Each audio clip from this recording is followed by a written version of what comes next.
La vie ne va pas t'attendre. Elle se fiche de combien ça fait mal, combien tu te bats ou combien tu rêves. Elle te frappe sans prévenir, te prend ce que tu aimes et te force à te regarder dans le miroir sans filtre. Et c'est là, juste dans ce reflet brut, que tu découvres la vérité.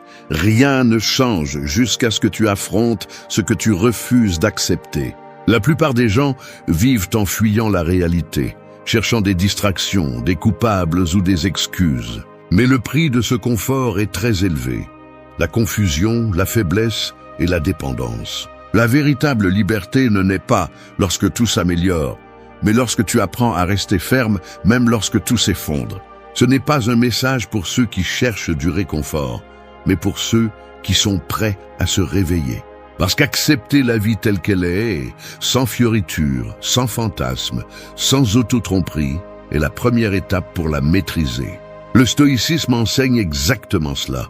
Regarder la douleur en face, garder le contrôle au milieu du chaos et ne pas supplier pour ce que tu peux créer par toi-même.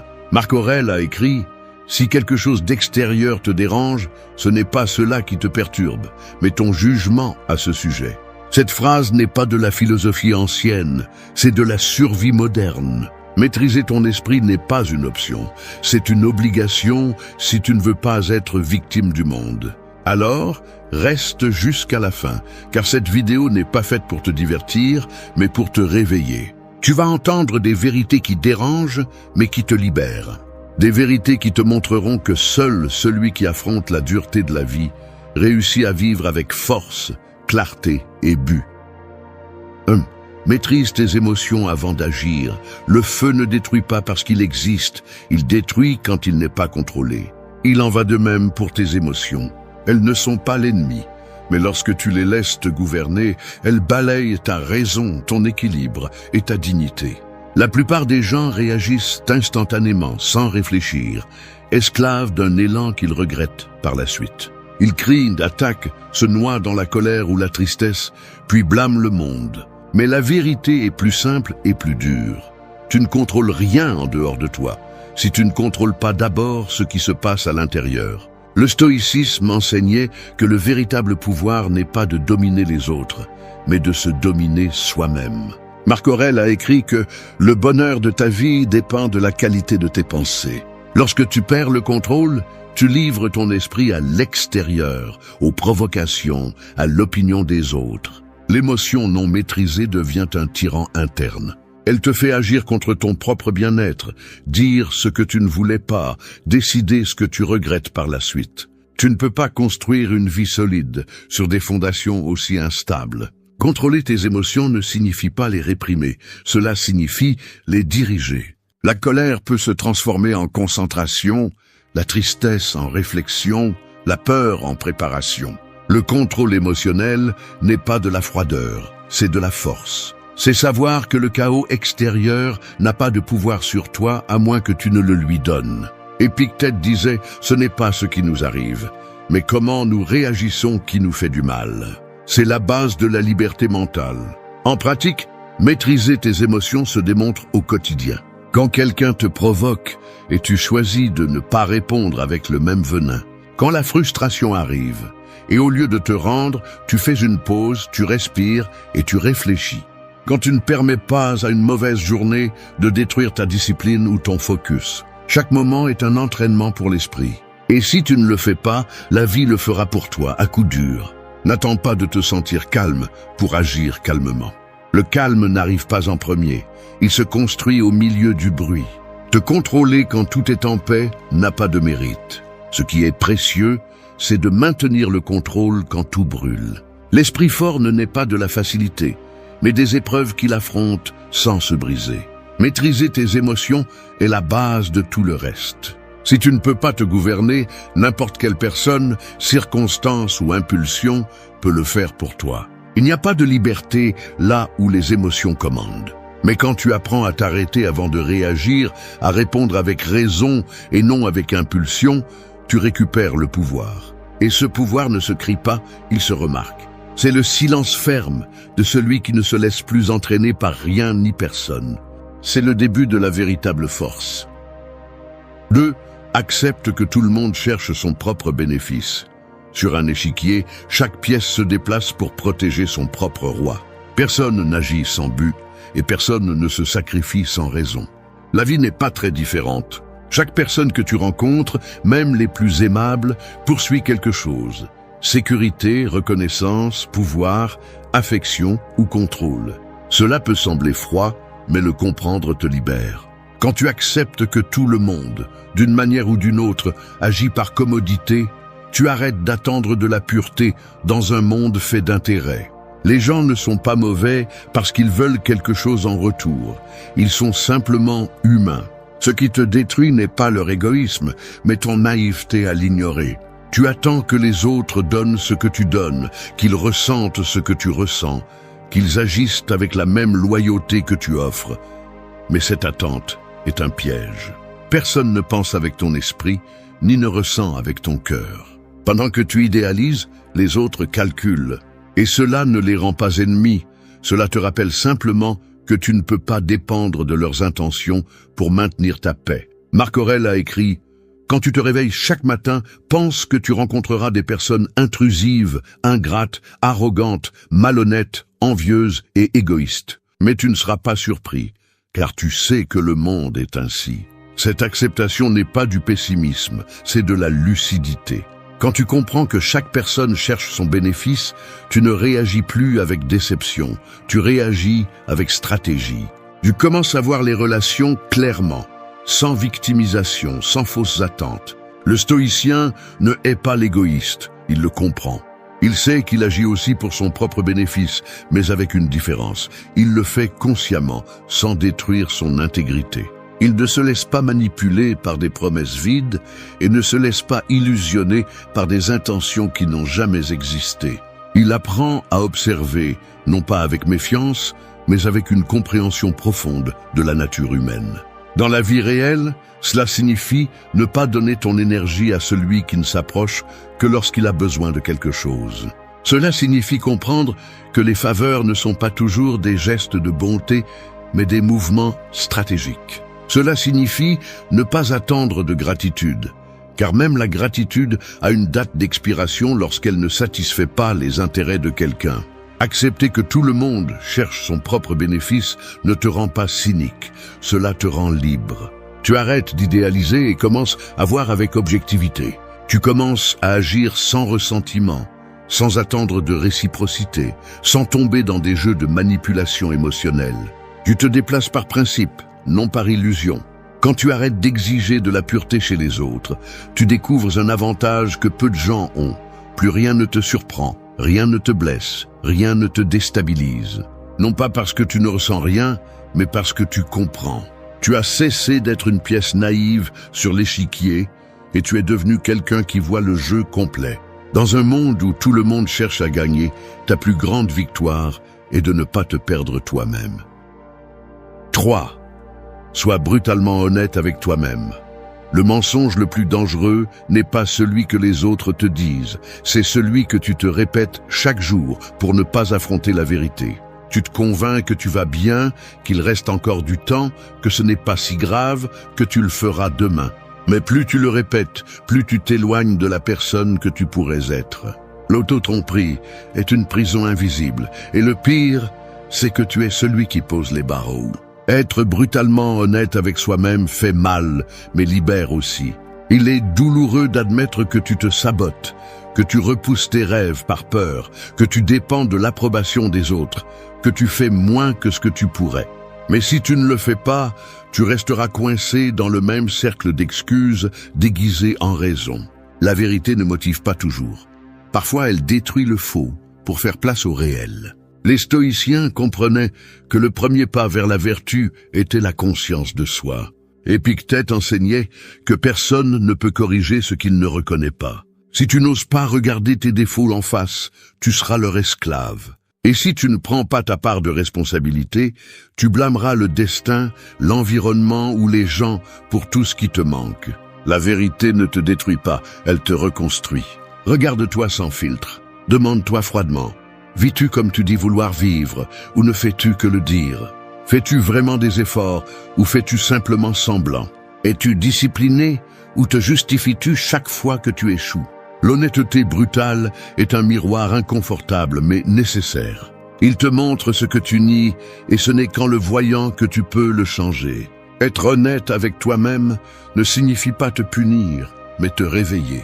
Cela signifie arrêter de protéger ton ego et commencer à protéger ta croissance. Cela signifie reconnaître que beaucoup de tes blessures ne sont pas seulement la faute des autres, mais aussi de tes décisions. Que le temps que tu as perdu, c'est toi qui l'as perdu. Que le respect que tu ne reçois pas, c'est celui que tu ne te donnes pas. En pratique, l'honnêteté intérieure se démontre par tes actes. Quand tu reconnais que tu agis par peur et décides de le faire quand même. Quand tu admets que quelque chose ne fonctionne pas et que tu agis au lieu de prétendre que tout va bien. Quand tu acceptes que tu n'es pas où tu veux être, mais que tu t'engages à le changer. Marc Aurèle a écrit « Arrête de te mentir ». Tu n'as pas le temps de te disputer avec toi-même sur ce que tu sais que tu dois faire. Chaque jour où tu repousses la vérité, tu nourris la médiocrité. Chaque jour où tu choisis de l'affronter, tu renforces ton caractère. L'honnêteté envers toi-même ne te rend pas plus dur, elle te rend plus réel. Et seul celui qui ose se voir sans masque peut vraiment changer. Parce que le mensonge te maintient à l'aise, mais la vérité te rend libre. Et la liberté, même si elle fait mal, vaut toujours plus que l'illusion. 4.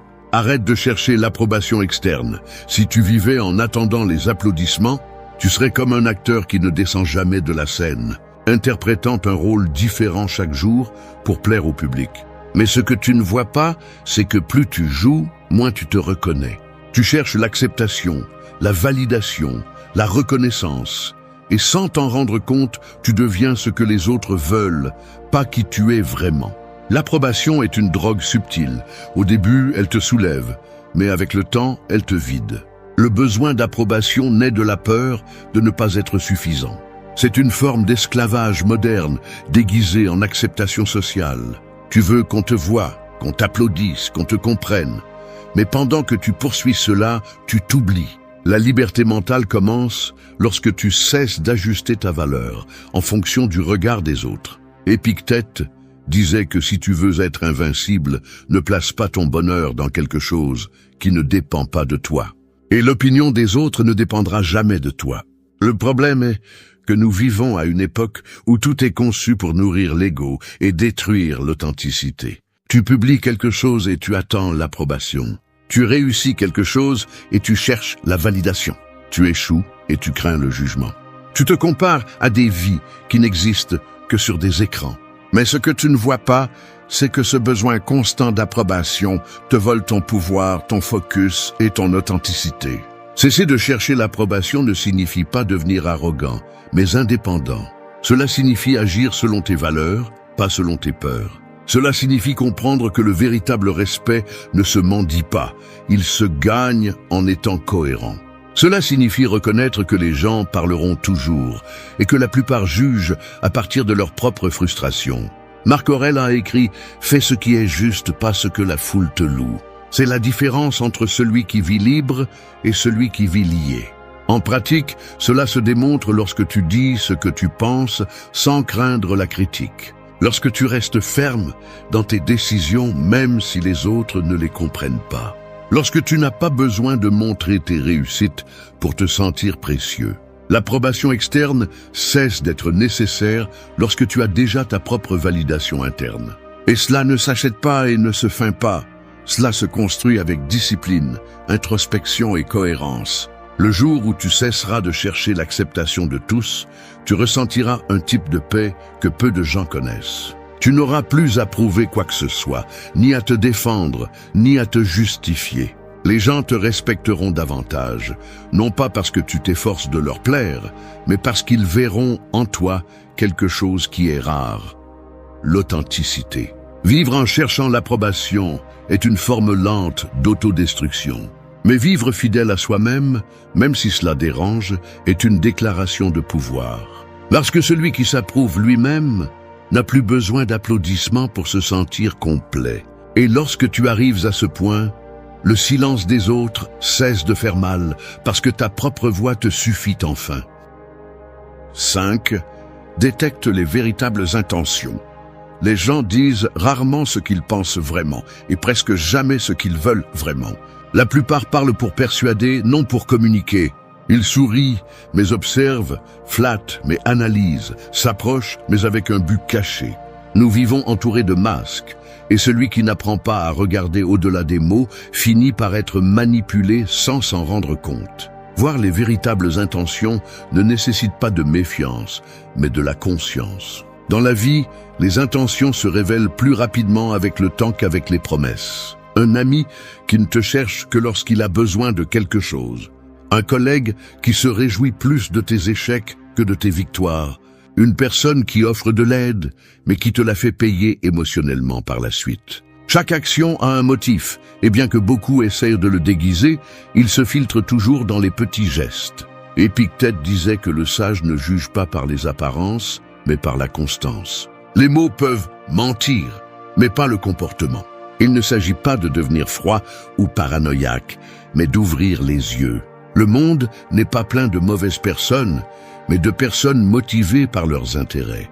Et cela inclut tout le monde, y compris toi. La différence réside dans le fait d'agir avec une intention consciente et non avec manipulation.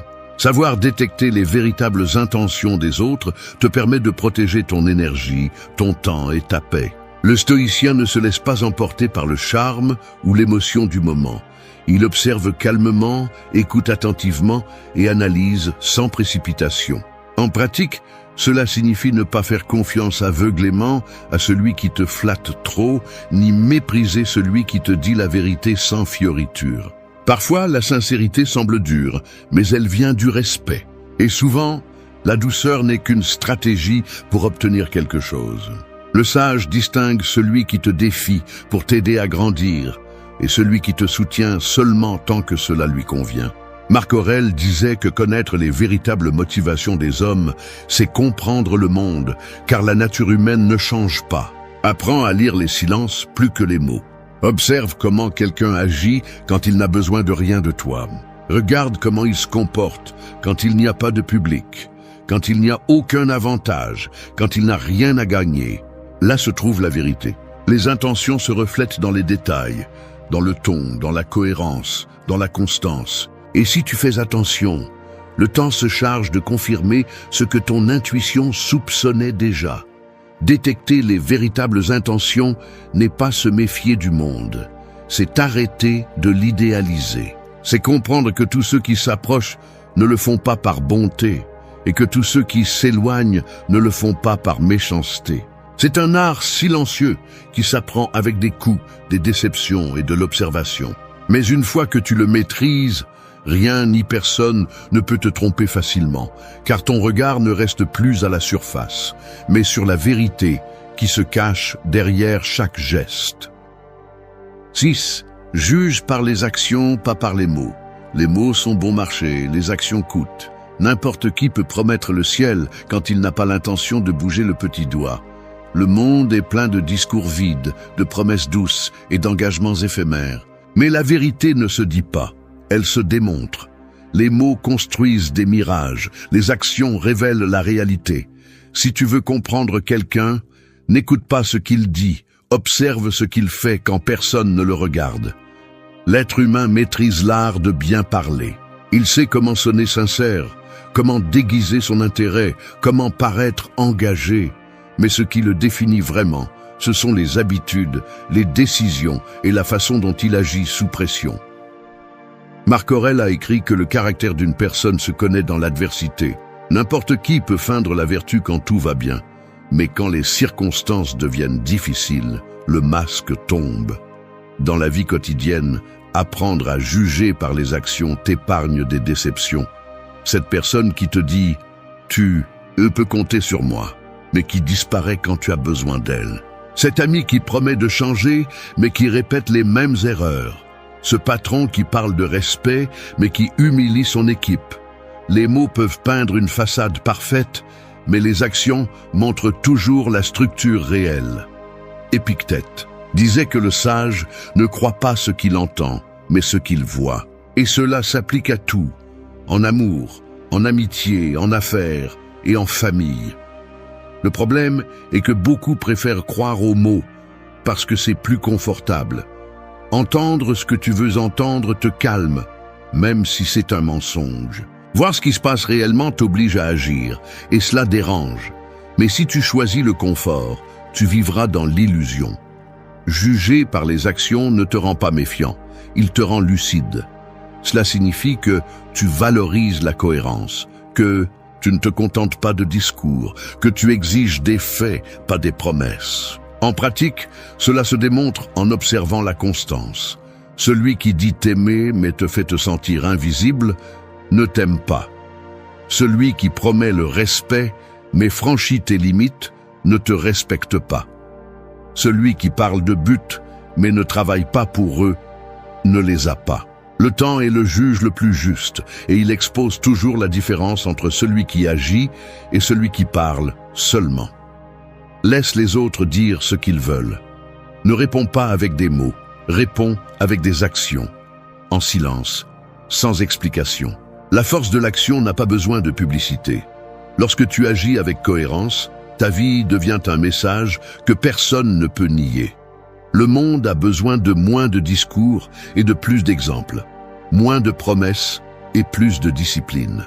Parce que les mots peuvent impressionner pour un moment, mais seules les actions perdurent.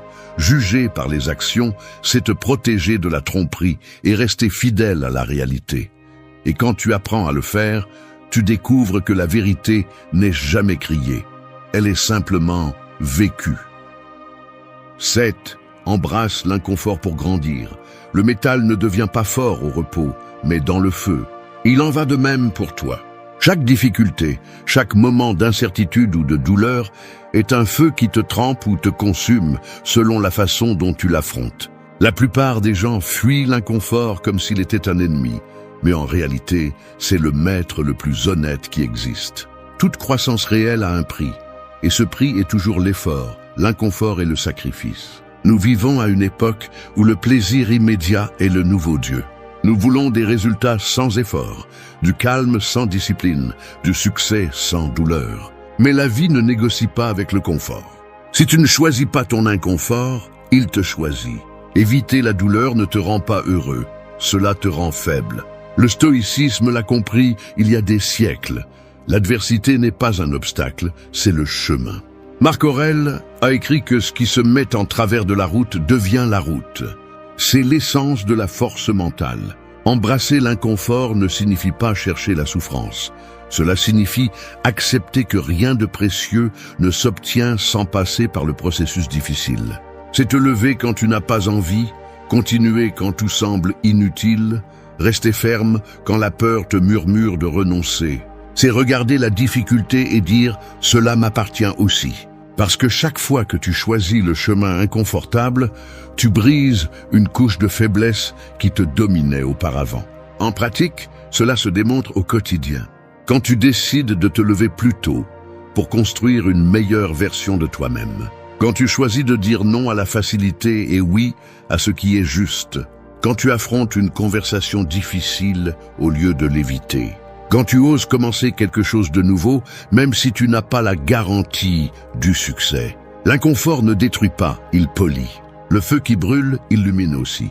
Épictète enseignait qu'aucun grand caractère ne se forme dans le confort. Si tu ne te mets pas au défi, tu stagnes. Si tout ce que tu fais est ce que tu maîtrises déjà, tu ne sauras jamais de quoi tu es vraiment capable. L'inconfort te sort du pilote automatique. Il te force à grandir, à développer de la résistance, à devenir quelqu'un de plus sage. Chaque obstacle est une opportunité de te prouver que tu peux supporter plus que tu ne le pensais. Embrasse l'inconfort comme un entraînement de l'âme. Ne fuis pas l'échec, apprends de lui. Ne crains pas le rejet, laisse-le te renforcer. N'évite pas les jours difficiles, car ce sont eux qui te transforment. Le confort te maintient tel que tu es. L'inconfort te transforme en quelqu'un de nouveau. La croissance ne se sent pas bien au début, mais à la fin, elle te rend quelque chose d'inestimable, le pouvoir intérieur. Parce que celui qui ose affronter ce que les autres évitent, finit par vivre ce dont les autres ne font que rêver. L'inconfort n'est pas ton ennemi, c'est le prix que tu paies pour être libre. 8. Souviens-toi que le temps est fini. L'horloge ne s'arrête pour personne. Chaque seconde qui passe est une pièce que tu dépenses sans possibilité de la récupérer. Tu peux perdre de l'argent et le regagner, mais le temps, une fois donné, devient quelque chose qui ne revient jamais. Tu le gaspilles en distraction, en discussions sans sens, en personnes qui n'apportent rien et en préoccupations qui ne changent rien. La vie ne te vole pas le temps. Tu le lui donnes sans t'en rendre compte. Marc Aurèle a écrit que nous agissons comme si nous étions immortels, comme si demain était garanti. Nous vivons en repoussant ce qui est important, en croyant qu'il y aura plus d'opportunités plus tard. Mais chaque jour perdu est un jour de moins à vivre. Le temps n'attend pas ceux qui hésitent, ni ne pardonne à ceux qui le gaspillent. Chaque heure qui passe sans but est une partie de toi qui s'évapore à jamais. Tu n'as pas besoin d'une montre coûteuse pour comprendre la valeur du temps. Il te suffit d'observer comment il t'échappe au quotidien. Tu vérifies ton téléphone des centaines de fois par jour. Tu remplis tes heures de bruit. Tu suis des routines vides et à la fin de la journée, tu ressens un vide que tu ne sais pas expliquer. Ce n'est pas un manque de temps, c'est un manque de direction. Lorsque le but se dilue, le temps est gaspillé. Les stoïciens comprenaient que ce souvenir de la finitude de la vie n'est pas du pessimisme, c'est de la sagesse. Memento mori, disait-il, souviens-toi que tu mourras, non pas pour avoir peur, mais pour se réveiller. Ce souvenir de la mort t'apprend à prioriser, à parler avec sincérité, à valoriser la simplicité, à arrêter de repousser ce que tu sais que tu dois faire. La conscience de la mort ne t'enchaîne pas, elle te libère. Elle te rappelle que demain n'existe pas, seulement ce moment. En pratique, cela signifie arrêter de perdre du temps sur ce qui ne te rapproche pas de qui tu veux être. Cela signifie ne pas reporter cette décision, ne pas garder pour plus tard ce que tu sais qui compte aujourd'hui. Cela signifie arrêter d'investir de l'énergie dans les personnes qui ne respectent pas ton temps ni ta présence. Chaque minute est un choix, et choisir mal encore et encore est comme creuser ta propre perte de sens. Carl Jung disait que la vie commence vraiment le jour où tu acceptes qu'elle est finie. Quand tu le fais, tu arrêtes de vivre pour impressionner et tu commences à vivre pour transcender. Tu commences à mesurer tes jours non pas parce que tu accomplis, mais parce que tu expérimentes avec un but. Tu deviens plus sélectif, plus conscient, plus présent.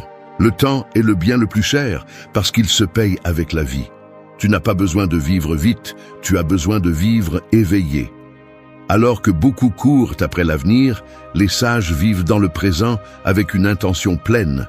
Parce que quand tu sais que le temps est fini, chaque instant cesse d'être un simple moment et devient quelque chose de sacré. Et seul celui qui comprend cela apprend enfin à vraiment vivre.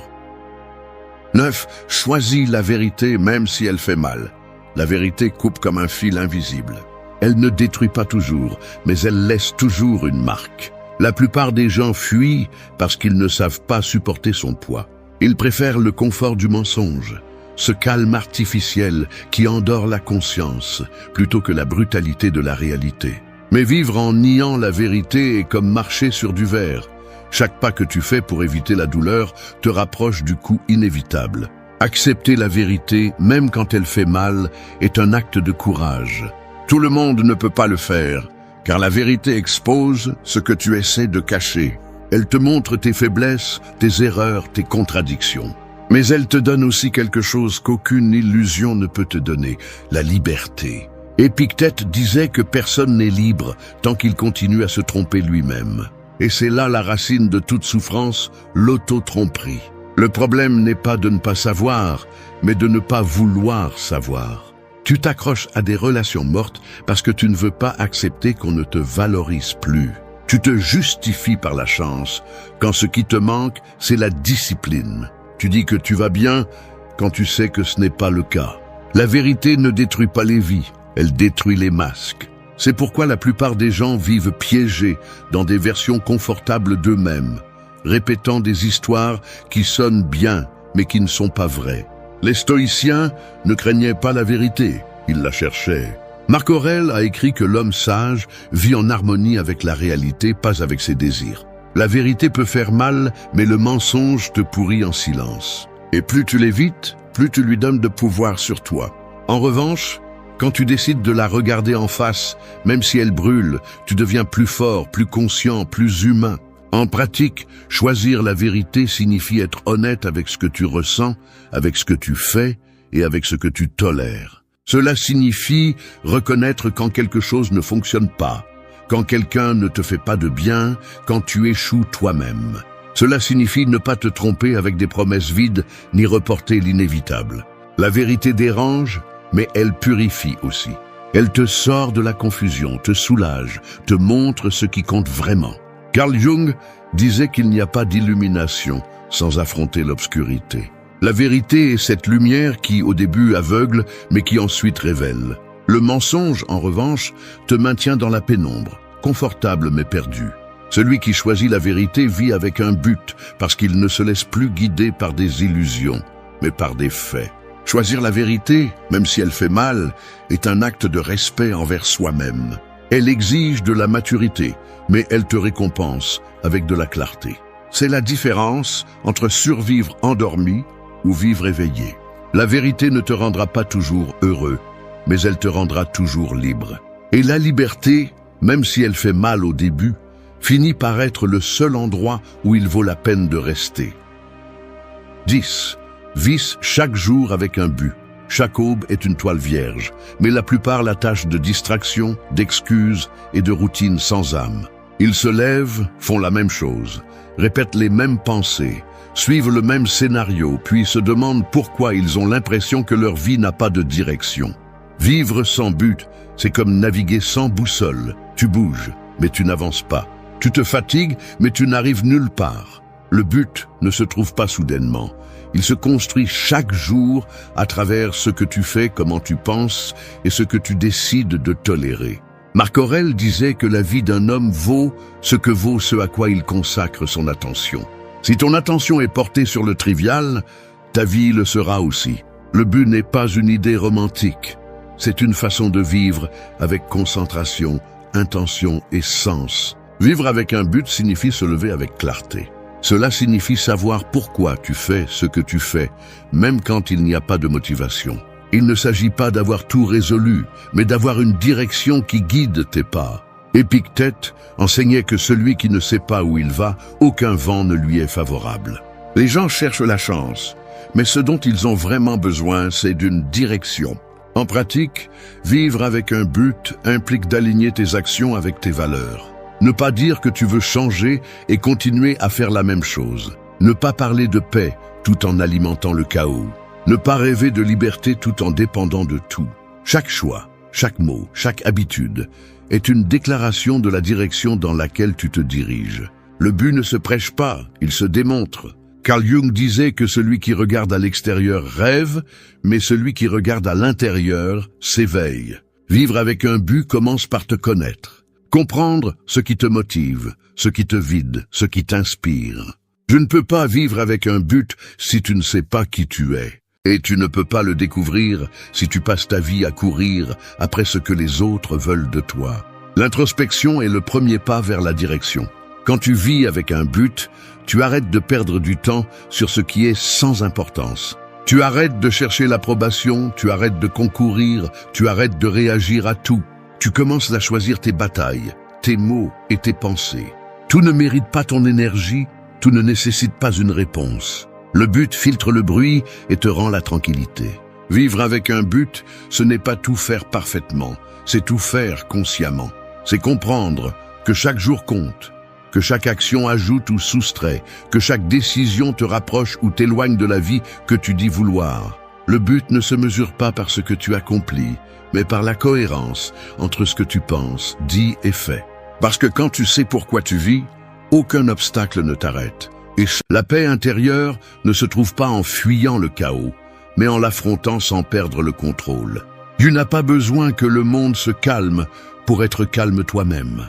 Ce dont tu as besoin, c'est d'apprendre à maîtriser ton esprit, car le véritable champ de bataille n'est pas à l'extérieur, mais à l'intérieur de toi.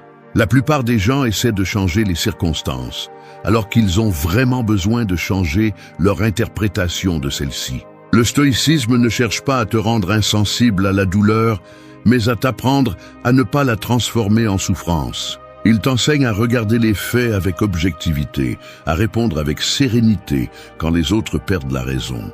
C'est une philosophie qui ne promet pas un chemin facile, mais bien un esprit inébranlable. Car celui qui s'entraîne à rester calme au milieu de la tempête ne dépend plus du climat. Il dépend de son tempérament. Chaque émotion que tu ne contrôles pas te contrôle. Chaque pensée que tu laisses sans remettre en question peut te saboter. C'est pourquoi la véritable liberté n'est pas de faire ce que tu veux, mais d'avoir assez de maîtrise pour ne pas tomber dans ce qui te détruit. Le calme n'est pas passivité, c'est le pouvoir au repos. C'est la décision consciente de ne pas permettre à quoi que ce soit d'extérieur de te voler ta clarté. Et si tu arrives à comprendre cela, tu comprendras quelque chose d'essentiel. Il n'y a pas de force plus imposante que celle d'un être humain qui a appris à rester serein quand tout s'effondre. Parce que la paix ne se cherche pas à l'extérieur, elle se construit à l'intérieur. Et quand tu y parviens, aucun bruit, aucune perte et aucune personne ne pourra te perturber. C'est là l'essence du stoïcisme, l'art de rester debout, même quand le monde s'effondre. Maîtrise ton esprit.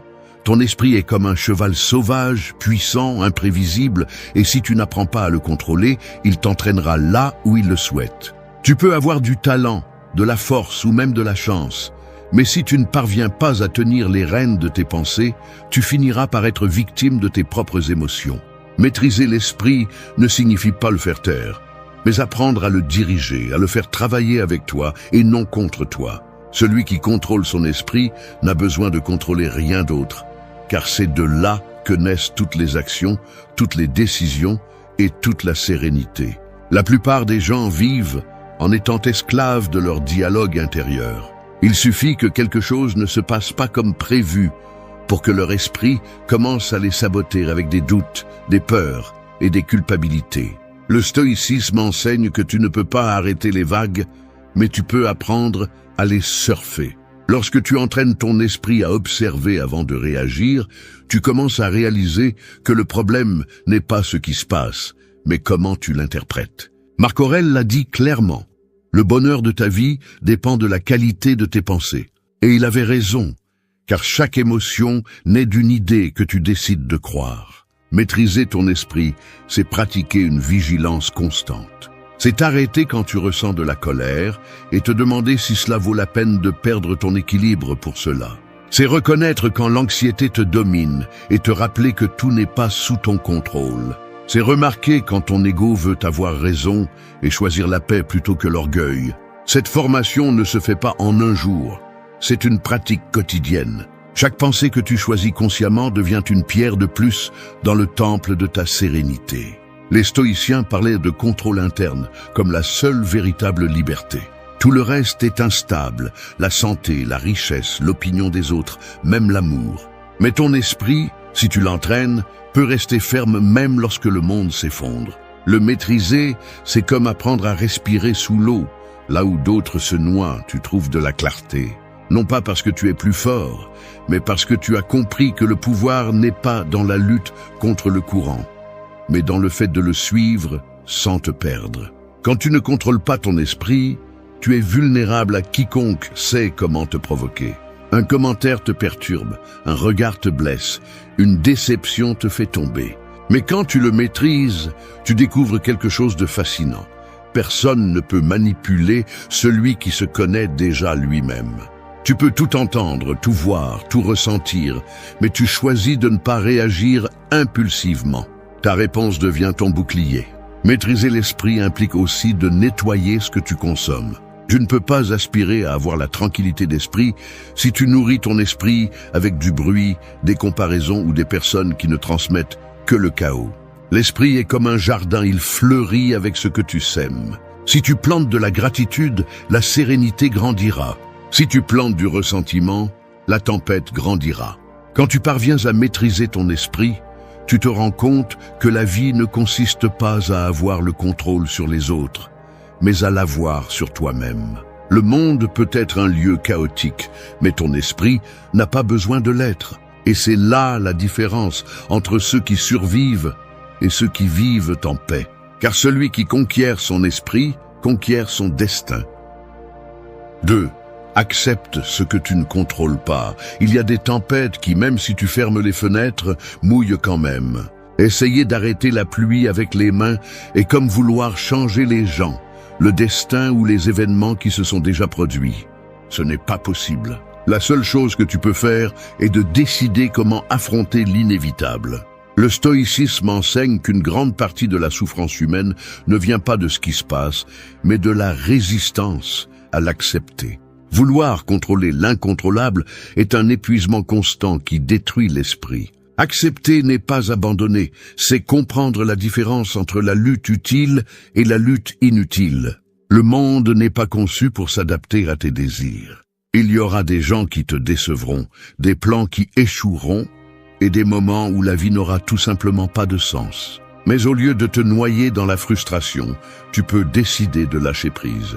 Non pas parce que tu t'en fiches, mais parce que tu comprends qu'il y a des choses qui ne dépendent pas de toi.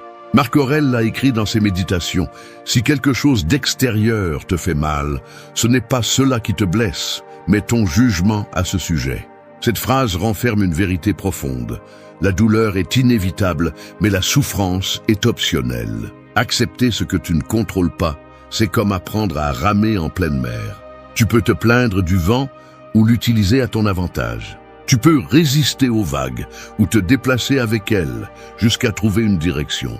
Chaque obstacle, chaque déception peut être un maître si tu décides de regarder avec sagesse plutôt qu'avec colère. Accepter n'est pas une faiblesse, c'est de l'intelligence émotionnelle. C'est avoir la maturité de reconnaître que l'univers ne s'adapte pas à ton ego et que la sérénité naît lorsque tu cesses d'exiger que le monde soit comme tu le souhaites. Le stoïcisme distingue ce qui dépend de toi et ce qui n'en dépend pas. De toi dépendent tes pensées, tes actions, tes paroles et ton attitude. Ce qui ne dépend pas de toi, ce sont les pensées des autres, le passé, le temps et la mort. Pourtant, une grande partie de ton énergie est gaspillée à essayer de changer ces choses. C'est pourquoi la pratique la plus libératrice est celle-ci, lâcher ce que tu ne peux pas contrôler. Lorsque tu le fais, quelque chose change en toi. Tu commences à respirer différemment, à mieux dormir, à penser plus clairement. Ton esprit cesse d'être un champ de bataille et devient un refuge. Accepter ce que tu ne contrôles pas signifie aussi arrêter de te battre avec la réalité. Si quelqu'un te blesse, tu ne peux pas changer le fait, mais tu peux décider de ne pas continuer à le revivre. Si tu as perdu quelque chose, tu peux le pleurer, mais pas le traîner toute ta vie. L'acceptation ne supprime pas la douleur, elle la transforme. Elle t'apprend que tout ce qui fait mal n'est pas injuste, et que souvent les pertes ouvrent la voie à quelque chose de plus grand. Le contrôle est une illusion qui ne génère que de la peur. Nous croyons que si nous lâchons, tout s'effondrera, alors qu'en réalité, ce qui s'effondre est le poids inutile que nous portons. Accepter, c'est avoir confiance en ce qui, même si tu ne comprends pas la raison, va au-delà du chaos. Les stoïciens appelaient cela amor fati, aimer le destin, pas seulement le supporter. Lorsque tu apprends à accepter, tu ne deviens pas passif, tu deviens libre. Tu ne réagis plus par impulsion, tu agis avec conscience. Tu ne te plains plus du chemin, tu marches avec un but. Parce que tu comprends que la vie n'est pas là pour te plaire, mais pour te former. Et si tu parviens à comprendre cela, tu découvriras une paix profonde, celle qui arrive lorsque tu n'as plus besoin de contrôler quoi que ce soit pour te sentir en paix. 3. Garde le silence avant de réagir. Un couteau aiguisé peut couper ou détruire selon qui l'utilise. Il en va de même pour les mots. Dans la chaleur du moment, ce que tu dis peut construire des ponts ou les incendier. Réagir sans réfléchir est comme lancer une flèche sans viser. Une fois qu'elle est partie, tu ne peux pas l'arrêter. Le silence, en revanche, est la pause qui te sauve des regrets inutiles. C'est l'outil du sage, le bouclier de celui qui maîtrise son esprit. Nous vivons à une époque où tout le monde veut avoir le dernier mot, prouver qu'ils ont raison, répondre rapidement. Mais celui qui comprend vraiment le pouvoir du calme sait que répondre n'est pas toujours gagné. Parfois, le véritable pouvoir réside dans le fait de ne pas le faire. Le silence n'est pas l'absence de mots, c'est la présence de contrôle. Quand tu choisis de te taire, tu n'es pas en train de perdre. Tu observes, analyses, mesures. Tu donnes à ton esprit le temps de répondre à partir de la raison, pas de la blessure. Le stoïcisme enseigne que celui qui se maîtrise au milieu de la provocation atteint une victoire plus grande que n'importe quelle dispute. Parce qu'il ne s'agit pas toujours d'avoir raison, mais de conserver la paix intérieure. Épictète disait « Personne ne peut te nuire sans ton consentement ». Cette phrase résume une vérité que peu de gens pratiquent. Si tu ne réagis pas, personne n'a de pouvoir sur toi. Chaque fois que tu réponds impulsivement, tu cèdes à quelqu'un d'autre le contrôle de ton état émotionnel. Mais si tu choisis de garder le silence, tu conserves ta force. Se taire ne signifie pas accepter l'injustice ni tolérer l'abus. Cela signifie ne pas te rabaisser au même niveau émotionnel que celui qui essaie de te provoquer. Cela signifie reconnaître que ton énergie vaut plus qu'une dispute sans sens. Le silence, lorsqu'il est utilisé avec sagesse, désarme. Celui qui attend ta réaction et ne l'obtient pas est confronté à son propre bruit. Et ce moment d'inconfort pour l'autre et toute ta sérénité démontre son pouvoir. Garde le silence, non seulement dans les disputes, mais aussi face à tes propres pensées impulsives. Avant de répondre à un message qui t'irrite, avant de juger quelqu'un, avant de succomber à une émotion qui te consume, respire. Le silence te permet de voir les choses telles qu'elles sont, pas comme tu les imagines dans la colère. Quand tu te donnes quelques secondes de pause, tu changes toute l'histoire. Ce qui allait être une guerre peut se transformer en un simple désaccord. Les stoïciens considéraient le silence comme une forme de sagesse pratique. Marc Aurèle avait l'habitude d'écrire pour lui-même plutôt que de discuter avec les autres. Parce qu'il comprenait que la bataille importante se livre à l'intérieur, pas à l'extérieur. Au lieu de gaspiller des mots, il renforçait son esprit. C'est l'exemple que tu dois suivre. Observe, réfléchis, puis décide si cela vaut vraiment la peine de parler. La plupart du temps, ce n'est pas le cas. Chaque fois que tu choisis de te taire, tu entraînes le muscle le plus puissant que tu as, l'autocontrôle. Tu apprends à diriger l'énergie, pas à la gaspiller. Et avec le temps, tu remarqueras quelque chose. Alors que les autres s'épuisent à défendre leur ego, tu conserves le calme, la clarté et l'avantage. Le silence n'est pas vide, c'est maîtrise. C'est la distance qui sépare le sage de l'impulsif, le fort du faible, le conscient de l'esclave de ses émotions. Apprends à l'utiliser comme ton bouclier, comme ta stratégie et comme ton langage. Parce que celui qui garde le silence avec un but ne se réprime pas, il s'élève. Et dans un monde où tout le monde crie, celui qui se tait avec sagesse devient le seul qui a vraiment du pouvoir. 4. Connais-toi toi-même chaque jour. Il y a des miroirs qui montrent le visage, mais pas l'âme. Tu peux te voir tous les jours, et pourtant ne pas savoir qui tu es vraiment. La plupart des gens sont occupés à connaître les autres, à comprendre ce qu'ils pensent, ou à prévoir comment ils réagiront, mais très peu prennent le temps de s'observer eux-mêmes avec honnêteté.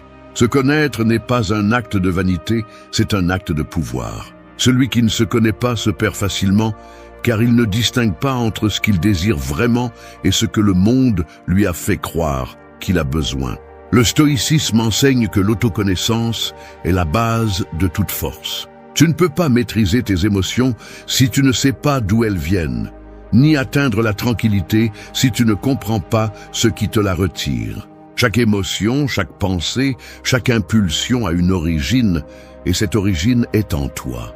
C'est pourquoi te connaître est une pratique quotidienne, pas une découverte unique. Cela signifie observer tes réactions, tes désirs, tes peurs, et te demander pourquoi ils sont là.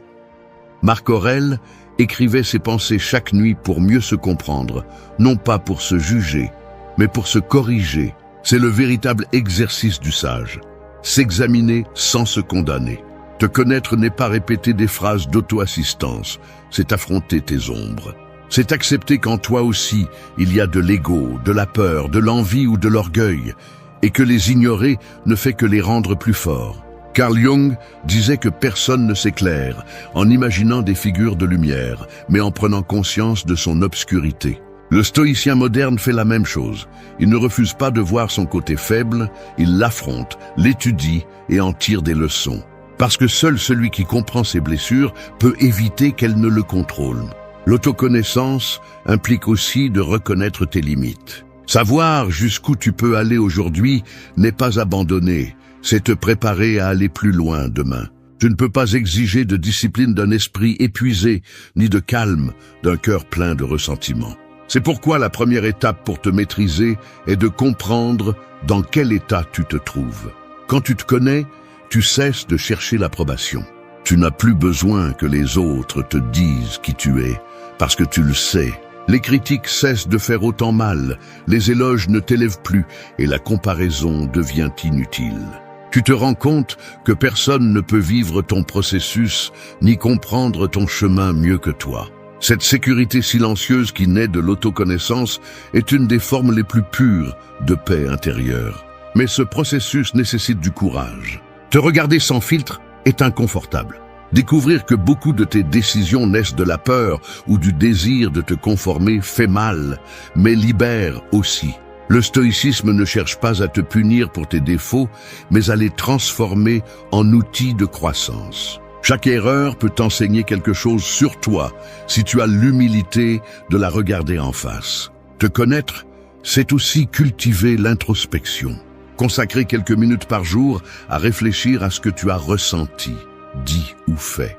Tu n'as pas besoin de rituels compliqués, juste du silence et de l'honnêteté. Demande-toi, pourquoi ai-je réagi ainsi? Et qu'est-ce que je cherchais à prouver? Et quelle partie de moi a besoin d'attention? Les réponses n'arrivent pas immédiatement, mais avec le temps, elles commencent à former une carte qui te guide vers une vie plus cohérente. La connaissance de soi n'est pas une destination finale, c'est un voyage continu. Chaque jour, tu apprends quelque chose de nouveau sur tes lumières et tes ombres.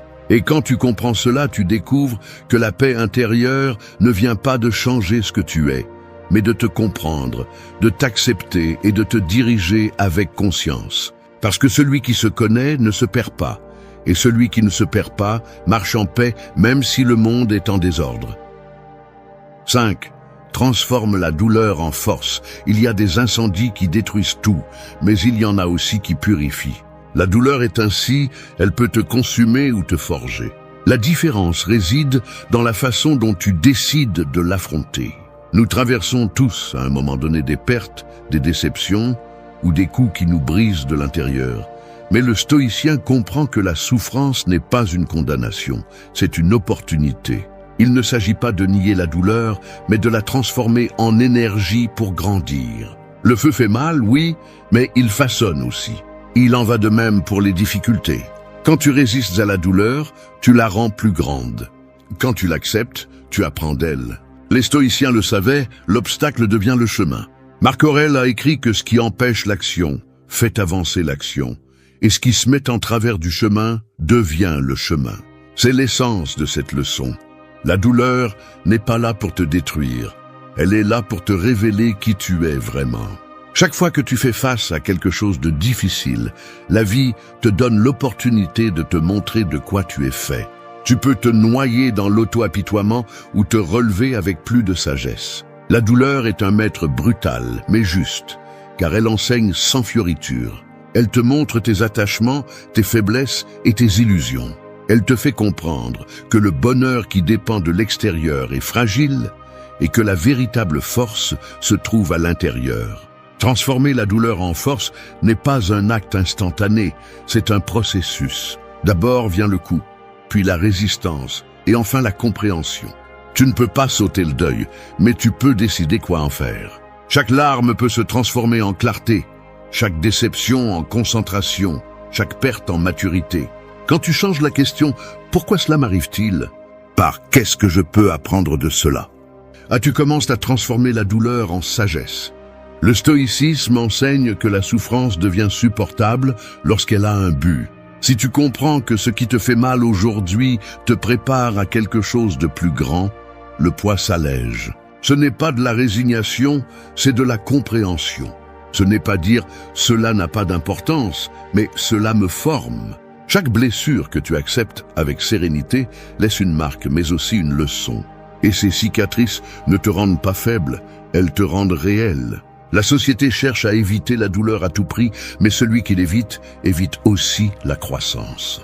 Tu ne peux pas devenir fort dans le confort. La force naît de l'effort, des épreuves, de l'échec. Épictète, qui fut esclave avant de devenir philosophe, l'a exprimé clairement. Personne n'est libre à moins d'être maître de lui-même. Et on ne devient maître de soi-même que lorsqu'on apprend à rester debout, même quand le monde s'effondre. Quand tu transformes la douleur en force, tu cesses d'avoir peur de la vie. Tu commences à voir les défis comme des opportunités d'évolution. Tu ne demandes plus « pourquoi moi ?» Ah mais qu'est-ce que je peux faire avec ça? Tu te rends compte que ce qui te détruisait avant te pousse maintenant. L'adversité cesse d'être un ennemi et devient ton entraînement. La douleur, bien comprise, t'apprend à être patient, compatissant et sage. Elle t'apprend à apprécier le calme, la gratitude et le moment présent. Non pas parce que tu oublies ce que tu as souffert, mais parce que tu as appris à lui donner un sens. Alors, quand la vie te met à l'épreuve, souviens-toi de ceci. Tu n'es pas en train d'être puni, tu es en train d'être façonné. Et le jour où tu réussiras à remercier même les blessures, tu auras atteint un niveau de paix que rien ni personne ne pourra t'enlever. Parce que celui qui transforme sa douleur en force devient invincible. 6. Garde ton équilibre. Le monde bouge à la vitesse d'une vague qui ne se repose jamais, te pousse, te demande et parfois te traîne sans que tu t'en rendes compte. Si tu n'as pas un centre solide, tu finis par tomber dans les extrêmes, excès ou manque, euphorie ou désespoir, impulsion ou paralysie. Garder l'équilibre, c'est apprendre à être le point immobile au sein du mouvement, le calme au sein du bruit. Cela ne signifie pas ne pas ressentir, mais ne pas laisser ce que tu ressens te dominer. L'équilibre est la vertu silencieuse du sage. C'est la ligne invisible entre réagir et répondre, entre céder et résister. Quand tu le perds, ton esprit devient un pendule qui oscille sans contrôle, vivant dans le passé ou anticipant l'avenir. Mais quand tu réussis à rester stable, tu peux voir la réalité telle qu'elle est, sans distorsion. Marc Aurèle disait qu'un esprit tranquille est comme de l'eau claire, il reflète avec précision. Si tu l'agites avec peur ou colère, tout se confond. L'équilibre se construit avec de petites décisions quotidiennes. Ce n'est pas quelque chose que l'on obtient une fois et que l'on conserve pour toujours, mais une pratique constante. Il s'agit de savoir quand avancer et quand s'arrêter, quand parler et quand se taire, quand lâcher prise et quand insister. Le problème est que beaucoup confondent mouvement avec progrès et bruit avec vie. Être en équilibre, c'est pouvoir rester silencieux sans se sentir vide, travailler sans perdre sa paix et profiter sans tomber dans l'excès. Le stoïcisme enseigne que l'équilibre est atteint lorsque ton bonheur ne dépend pas de l'extérieur. Si tu vas bien seulement quand les choses se passent comme tu l'espères, tu seras prisonnier de la chance. Mais si tu apprends à garder ta sérénité même dans l'incertitude, alors rien ne pourra te renverser. Épictète l'expliquait avec une métaphore simple. Si le capitaine craint chaque vague, il n'arrivera jamais à bon port. Le sage n'évite pas la marée, il apprend à la naviguer. Pour garder l'équilibre, tu as besoin de te connaître, d'observer tes émotions sans les juger et de réguler tes impulsions avant qu'elles ne te gouvernent. L'autocontrôle n'est pas répression, c'est direction. Cela signifie que tu peux ressentir de la tristesse sans rester coincé dedans. Tu peux profiter de quelque chose sans en devenir dépendant. Tu peux réussir sans perdre ton humilité. C'est là la véritable maîtrise intérieure. La vie mettra constamment à l'épreuve ta stabilité. Des personnes qui cherchent à te provoquer, des situations qui te frustrent, des pertes qui te déstabilisent. Je ne peux pas éviter les épreuves, mais tu peux choisir de ne pas perdre ton centre. Quand quelque chose te perturbe, arrête-toi et souviens-toi que ton équilibre vaut plus que n'importe quelle victoire momentanée. Réagir avec calme n'est pas une faiblesse, c'est de la sagesse appliquée. L'équilibre se nourrit aussi du repos et de la réflexion. Tu ne peux pas rester debout si tu ne t'arrêtes jamais pour respirer. Beaucoup s'effondrent, non pas parce que la vie est trop dure, mais parce qu'ils ne s'accordent jamais un moment de tranquillité. Les stoïciens comprenaient que l'esprit a besoin de pause pour ne pas devenir esclave de la routine. C'est pourquoi t'arrêter pour observer, méditer ou simplement être présent n'est pas une perte de temps, c'est un acte de renforcement intérieur. Garder l'équilibre, ce n'est pas te promettre une stabilité éternelle, c'est t'engager à toujours revenir à ton centre, peu importe combien tu t'écartes. Le calme n'est pas un état permanent, c'est une pratique consciente. Et quand tu la maîtrises, tu découvres que rien d'extérieur n'a de véritable pouvoir sur toi. Ni la critique, ni la perte, ni l'échec. L'équilibre est l'art de rester ferme quand tout tremble. Et celui qui apprend à le faire non seulement survit au chaos, mais le transforme en son propre maître. 7. Pratiquez le détachement. Imaginez que vous marchez avec une corde attachée à votre poitrine et à l'autre extrémité sont attachées vos attentes, vos relations, vos réalisations, vos objets et même vos peurs. Chaque fois que quelque chose bouge ou s'éloigne, la corde se tend et vous entraîne. C'est l'attachement, un lien invisible qui vous attache à ce que vous croyez avoir besoin pour être en paix. Le détachement, en revanche, n'est pas de couper la corde, mais de lâcher la tension. C'est comprendre que rien ne vous appartient et pourtant apprendre à en profiter pendant qu'il est avec vous. Le stoïcisme enseigne que la racine de la souffrance est dans la confusion entre ce qui dépend de vous et ce qui ne dépend pas. L'attachement naît lorsque vous essayez de retenir ce qui est destiné à changer. Tout dans la vie est mouvement. Les personnes évoluent, les cycles se terminent, les choses s'usent. Prétendre arrêter ce flux naturel et lutter contre la réalité. Le détachement ne vous rend pas froid, il vous rend libre. Il ne signifie pas aimer moins, mais aimer avec conscience, sans besoin de possession. Marc Aurèle se rappelait chaque jour que tout ce que nous avons peut disparaître en un instant. Il ne le faisait pas pour vivre dans la peur, mais pour apprécier sans s'accrocher. Il disait « Recevez sans orgueil, laissez partir sans attachement ». Cette phrase renferme une grande vérité. Ce que vous ne savez pas lâcher finit par vous contrôler. Si votre paix dépend de quelque chose que vous pouvez perdre, elle ne sera jamais une véritable paix. Pratiquer le détachement est un exercice de pouvoir intérieur. Cela implique d'accepter que la vie n'est pas là pour répondre à vos attentes, mais pour vous apprendre à couler. Il faut du courage pour observer comment quelque chose s'en va sans le transformer en tragédie. Et il faut de la sagesse pour comprendre que tout ce que vous perdez n'est pas une perte. Souvent, lâcher prise est le début de quelque chose de nouveau. Le détachement ne vous enlève pas ce que vous aimez. Il vous libère de l'anxiété de le perdre. L'attachement émotionnel se déguise aussi en amour. Nous pensons que aimer, c'est retenir, alors qu'en réalité, aimer, c'est permettre. Laissez chaque personne être libre, même si son chemin s'éloigne du vôtre. Le stoïcien n'aime pas avec dépendance, il aime avec présence. Il profite du moment sans craindre sa fin, parce qu'il comprend que la beauté des choses réside dans leur temporalité. Le détachement s'applique aussi à vos objectifs et vos succès. Vous pouvez vous efforcer au maximum, mais si votre valeur personnelle dépend du résultat, vous deviendrez esclave de la reconnaissance. Faites de votre mieux et acceptez le résultat avec calme. L'effort vous appartient, le résultat non. C'est la différence entre celui qui vit dans l'anxiété et celui qui vit en équilibre. Pratiquer le détachement ne signifie pas vous isoler du monde, mais vous y relier sans vous perdre dans le processus. C'est pouvoir profiter de l'amour sans peur, travailler sans obsession, posséder sans dépendre. Cela nécessite un esprit qui comprend que tout ce qui est externe est éphémère et que la seule chose permanente est votre attitude face à la vie. La pratique commence avec le quotidien. Lâchez le besoin d'avoir raison, d'être approuvé, de contrôler chaque détail. Observez comment, lorsque vous ne vous accrochez pas, tout coule avec plus de naturel. Le détachement ne vous éloigne pas de la vie, il vous y connecte depuis un lieu plus serein.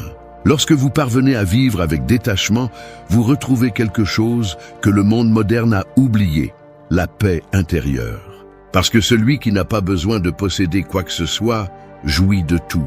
Et celui qui ne dépend de rien a déjà tout. Le détachement ne vous appauvrit pas, il vous renforce. Il ne vous sépare pas, il vous élève.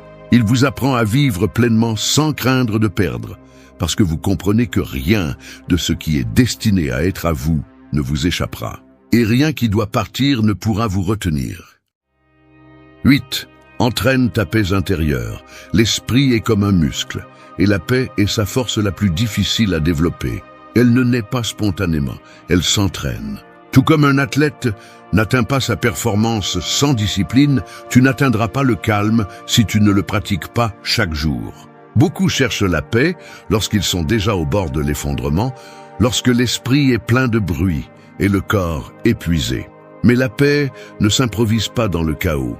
Elle se construit avant, dans les petits moments où tu choisis de ne pas réagir, où tu respires avant de parler, où tu décides de lâcher prise au lieu de lutter. Le stoïcisme enseigne que le calme est un art actif. Il ne s'agit pas d'attendre que tout aille bien, mais de rester serein quand rien ne l'est. Entraîner ta paix intérieure signifie te préparer mentalement aux défis avant qu'ils n'arrivent, de sorte que lorsqu'ils apparaissent, ton esprit ne tremble pas. Marc Aurèle le comprenait ainsi. Chaque jour, il se préparait à l'ingratitude, à l'envie et à l'offense, non pas avec amertume, mais avec anticipation. Sa paix n'était pas de la chance, c'était de l'entraînement. Chaque pensée que tu choisis de garder ou de laisser partir renforce ou affaiblit ta sérénité. Si tu nourris ton esprit avec des plaintes, des comparaisons ou de la peur, ta paix se flétrit. Mais si tu pratiques la gratitude, la réflexion et le calme, elle grandit en silence. La paix intérieure n'arrive pas du jour au lendemain. Elle arrive lorsque tu fais de la sérénité ta réponse automatique face à l'incertitude. C'est un réflexe qui se développe avec la répétition, comme toute compétence. Entraîner la paix implique également d'accepter le désordre sans perdre le focus. Tu ne peux pas contrôler les circonstances, mais tu peux contrôler l'espace entre le stimulus et la réponse. Cette petite pause est ton entraînement. En cette seconde, tu décides si tu réagis à partir de l'émotion ou de la raison. C'est là que se mesure ton progrès. Pas dans les jours tranquilles, mais dans les moments où tout en toi veut exploser et que tu choisis de ne pas le faire.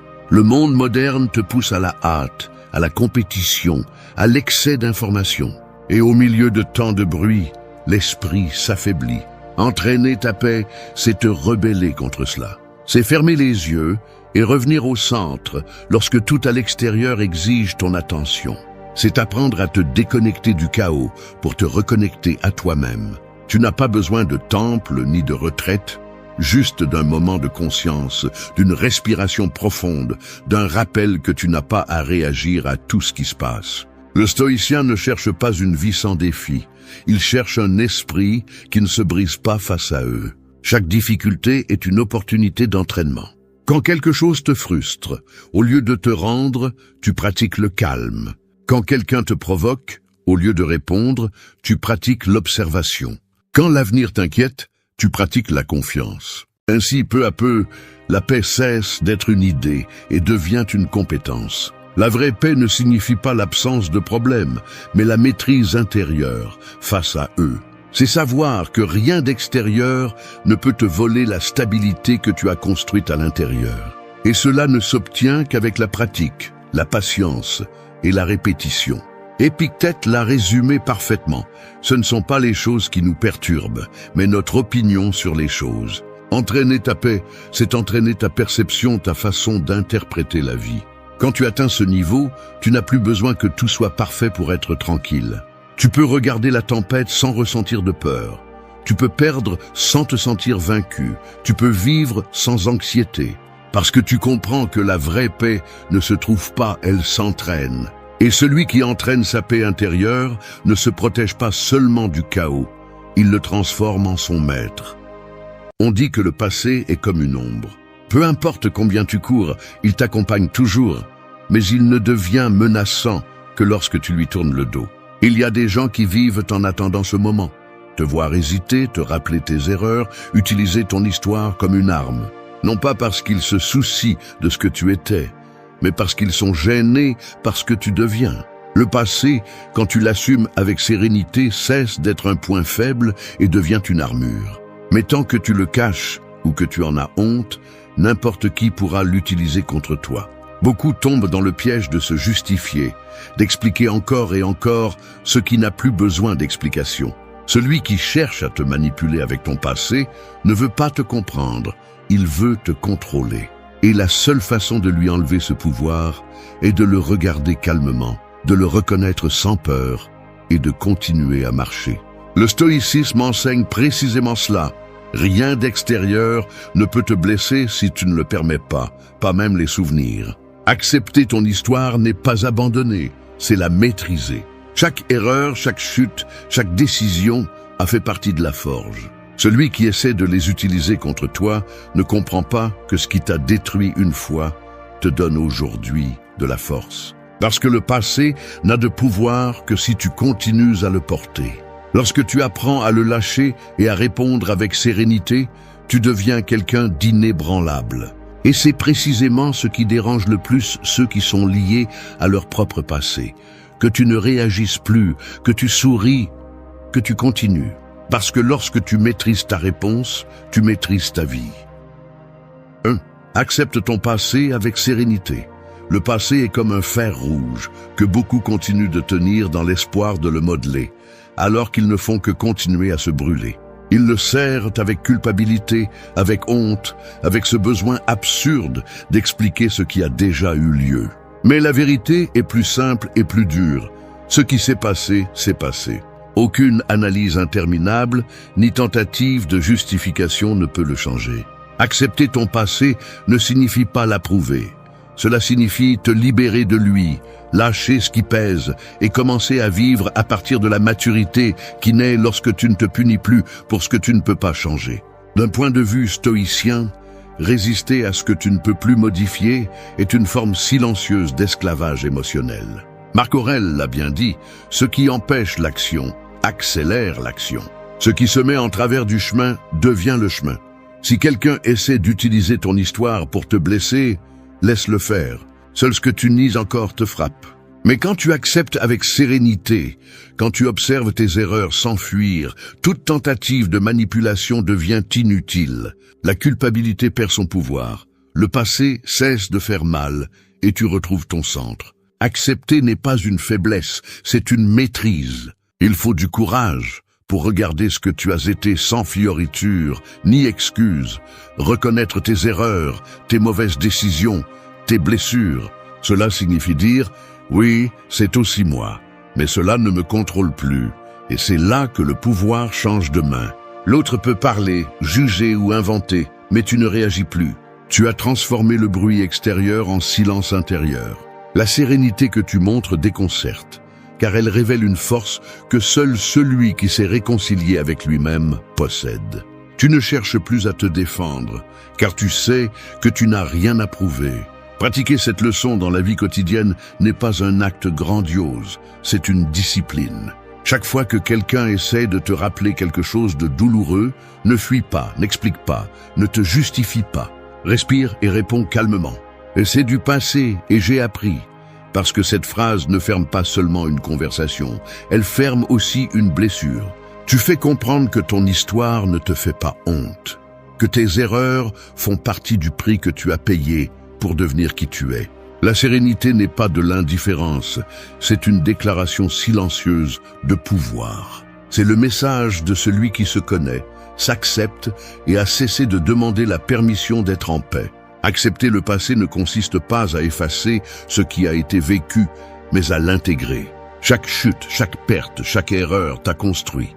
Quand tu apprends à le voir ainsi, le passé cesse d'être un fardeau et devient une source de sagesse. Personne ne peut l'utiliser contre toi parce que tu l'as déjà embrassé. C'est la fin de la culpabilité et le début de la liberté émotionnelle. Le passé ne définit pas qui tu es, il t'a seulement donné les outils pour le comprendre. Et quand tu y arrives, rien ni personne ne peut réutiliser ton histoire comme une arme. Tu as fait la paix avec elle et cela te rend invincible. 2. Transforme la douleur en apprentissage. La douleur est comme le feu, elle peut tout consumer ou te forger en quelque chose de plus fort. La différence réside dans la façon dont tu l'affrontes. Beaucoup fuient devant elle, la cachent, la nient, mais la douleur ne disparaît pas parce que tu l'ignores. Elle se transforme quand tu la comprends. Ce qui t'a autrefois brisé n'est pas venu pour te détruire. Il est venu pour t'apprendre quelque chose sur toi que tu n'aurais pas appris autrement. Si quelqu'un essaye d'utiliser ce passé douloureux contre toi, c'est parce que tu n'as pas encore pris le contrôle du feu qui t'a brûlé. Le stoïcisme enseigne que rien n'a de pouvoir sur toi si tu décides de ce que cela signifie. Sénèque disait que les difficultés renforcent l'esprit, tout comme le travail du fer le durcit. Chaque blessure porte une leçon cachée, une vérité qui ne se révèle que lorsque tu arrêtes de te demander pourquoi et que tu commences à te demander pourquoi. Cette différence change ta vie. Le pourquoi t'ancre dans la souffrance, le pourquoi te pousse vers la croissance. Transformer la douleur en apprentissage n'est pas de la poésie bon marché, c'est de la discipline émotionnelle. C'est avoir la capacité de te regarder sans victimisation et de reconnaître que, bien que cela ait fait mal, tu as survécu. Que bien que tu aies échoué, tu ne t'es pas perdu. C'est comprendre que les cicatrices ne ruinent pas ton histoire, elles la complètent. Chaque chute que tu parviens à analyser sans ressentiment devient une nouvelle forme de sagesse. Parce que la douleur, lorsqu'elle est comprise, cesse d'être une punition et devient un maître. Dans la vie quotidienne, pratiquer cette leçon signifie arrêter de répéter la même chose, encore et encore dans ton esprit. Chaque souvenir amer peut devenir un entraînement mental. Au lieu de dire « cela m'a ruiné », demande-toi « qu'est-ce que je peux apprendre de cela ?» Chaque fois que tu te souviens d'un moment qui t'a fait mal, pense à ce qu'il t'a appris. Patience, limite, clarté, force. Cette réinterprétation constante transforme tes blessures en outils. Et quand quelqu'un essaiera d'utiliser ton passé comme une arme, tu verras quelque chose de curieux. Ça ne fait plus mal. Ils te verront calme, voire reconnaissant. Parce que ce passé, qui était autrefois une faiblesse, est aujourd'hui ta preuve de feu surmontée. Et rien n'intimide plus celui qui cherche à blesser que de voir que son attaque n'a plus d'effet. Transformer la douleur en apprentissage est l'acte de vengeance le plus silencieux et le plus puissant de libération. Tu n'as pas besoin d'expliquer au monde ce que tu as traversé. Ta croissance parle d'elle-même. La douleur que tu as affrontée était nécessaire pour éliminer la version faible qui ne savait pas comment résister. Maintenant, ce qui était autrefois un fardeau est ton fondement. Il ne s'agit pas d'oublier ce qui s'est passé, mais de l'utiliser comme un élan. Chaque personne forte porte un passé difficile, mais tous ne le transforment pas en sagesse. C'est la différence entre celui qui sombre et celui qui renaît. Tu choisis si le feu te détruit ou te trempe. 3. Réponds avec calme, pas avec colère. La colère est comme un poison lent que beaucoup boivent en espérant que l'autre meure. Chaque fois que quelqu'un essaie de te provoquer en utilisant ton passé, il cherche cela. Que tu réagisses, que tu perdes le contrôle, que tu démontres par tes actes que cela te fait toujours mal. Mais quand tu réponds avec calme, tu brises le cycle et changes les règles du jeu. La sérénité est le coup le plus silencieux et en même temps le plus dévastateur, car elle laisse impuissant celui qui espérait te voir brûler. Dans un monde où tous rivalisent pour avoir le dernier mot, garder son calme est une forme de supériorité. Les stoïciens l'ont compris avec une précision admirable. Épictète disait que ce ne sont pas les choses qui nous perturbent, mais l'opinion que nous avons d'elles. La colère est cette opinion exagérée qui te fait croire que tu dois te défendre, alors qu'en réalité, tu n'as rien à prouver. Personne qui a guéri n'a besoin de justifier son histoire. Répondre avec calme est une déclaration de maîtrise personnelle. Un message qui dit « Tu ne me contrôleras pas avec mes blessures ». Et ce type de pouvoir ne se crie pas. Il se transmet par le regard, par le silence, par la posture ferme de celui qui n'a pas besoin de s'imposer pour être respecté. Pratiquer cette leçon dans la vie quotidienne exige de la discipline. Il ne s'agit pas de réprimer l'émotion, mais d'apprendre à la diriger. La prochaine fois que quelqu'un te provoque avec des insinuations ou des commentaires sur ton passé, arrête-toi une seconde. Respire. Observe. Demande-toi si cela vaut la peine d'entrer dans ce jeu. La plupart du temps, non. Ton silence aura plus de force que n'importe quel mot.